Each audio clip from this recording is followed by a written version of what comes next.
它是冲锋槍史上的巔峰之作，是全球軍警和射擊遊戲玩家心中的衝鋒槍之王。憑借無可匹敵的精準與可靠性，統治了衝鋒槍領域整整半個世紀。然而，傳奇也終有謝幕之時。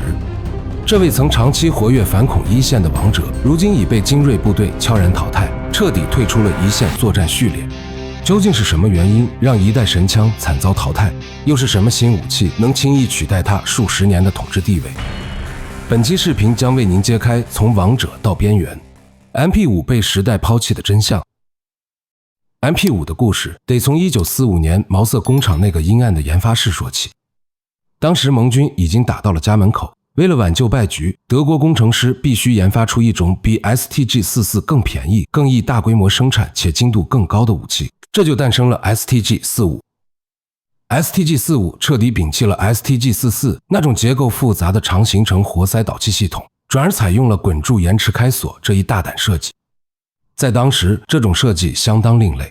它不再依靠火藥燃氣推動活塞，而是通過2顆滾柱精準控制槍機開鎖時機，從而完成穩定可靠的自動循環。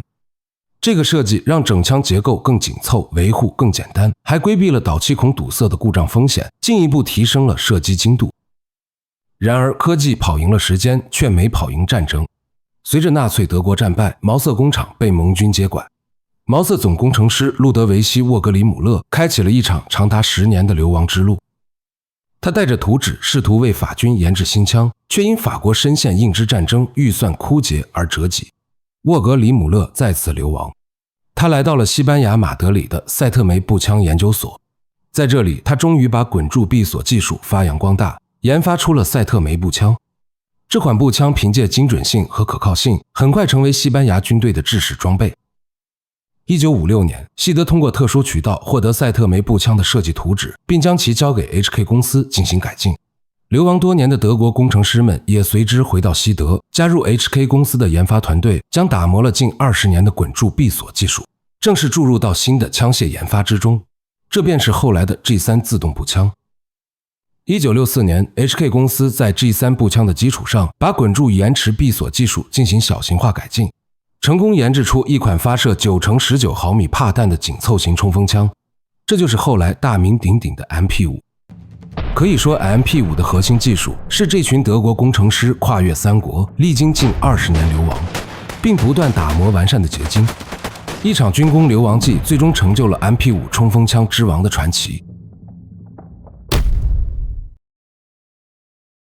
當時的衝鋒槍大多採用開膛待機。扣下扳機後，沉重的槍機會帶着巨大的慣性向前撞擊，槍身在劇烈晃動下，子彈早就飄了。而 MP5 則採用閉膛待機配合滾柱延遲，扣動扳機的瞬間，只有機針輕巧地躍出，而槍機紋絲不動。在你感受到後坐力之前，子彈早已經射出。滾柱延遲讓後坐力釋放更加平緩，連發時槍口跳動明顯降低。再加上800發每分鐘的射速，讓它在火力兇猛的同時還很好控槍。不管是在狹小空間裡快速交火，還是對精度要求極高的解救人質任務 ，MP5 都能打出近乎點射的连發精度。在近距離短點射時，甚至可以把子彈壓進一個硬幣大小的區域。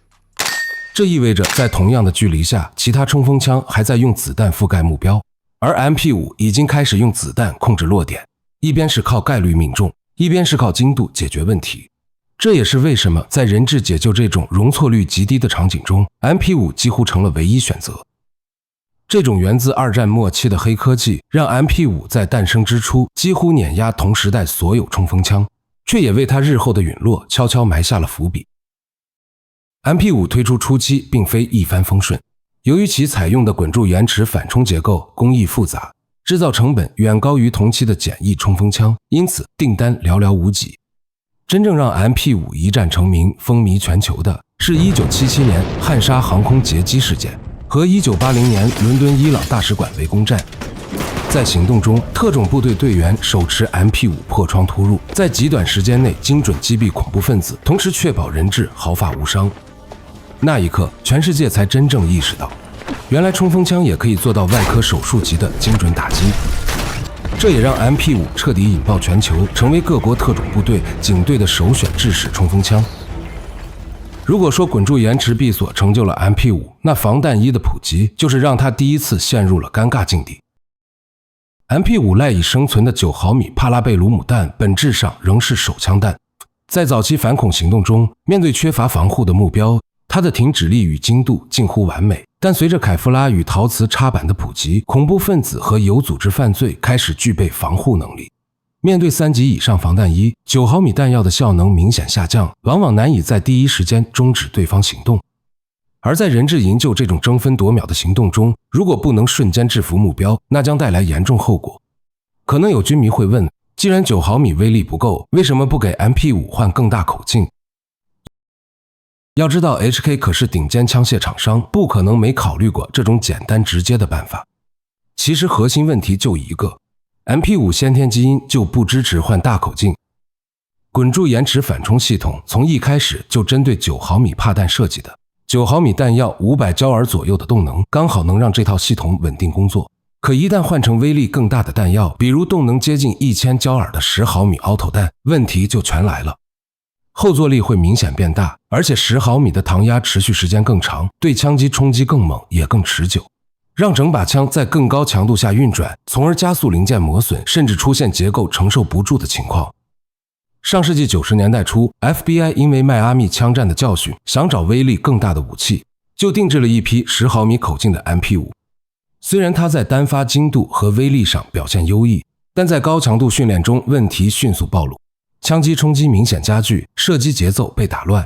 原本以平順可控著稱的 MP5 開始變得難以駕馭。這不再是那把誰都能打好的槍，而是一把開始挑使用者的武器。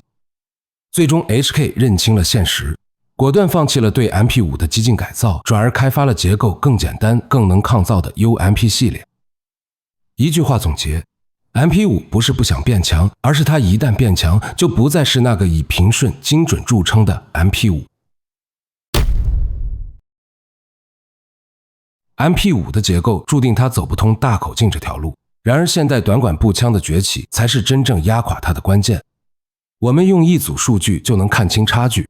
在 MP5 最引以為傲的近戰領域，它發射的9毫米彈藥動能僅有500焦耳左右，而现代短管步槍使用的 5.56 毫米彈藥動能直接飆升到了1700焦耳以上，這是整整3倍的能量代差。即便是為了短管優化的點 300BLK， 其動能也保持在1400焦耳左右。可能有軍迷會問，這種差距在實戰中有什麼意義？當9毫米彈藥被 3A 級軟質防彈衣像攔網一樣擋住時， 5.56 毫米和點 300BLK 已經能像熱刀切黃油一樣，瞬間撕碎凱夫拉纖維，甚至擊穿車輛鋼板等輕型掩體。更致命的是，短管步槍在尺寸和機動性上也打破了 MP5 最後的優勢。MP5 当年的核心賣點就是緊湊，但如今現代短管卡宾槍的尺寸已經與其相差無幾，甚至更輕更緊湊，性能卻全方位碾壓。這意味着一款武器既能勝任室內 CQB， 又能覆蓋室外中距離作戰。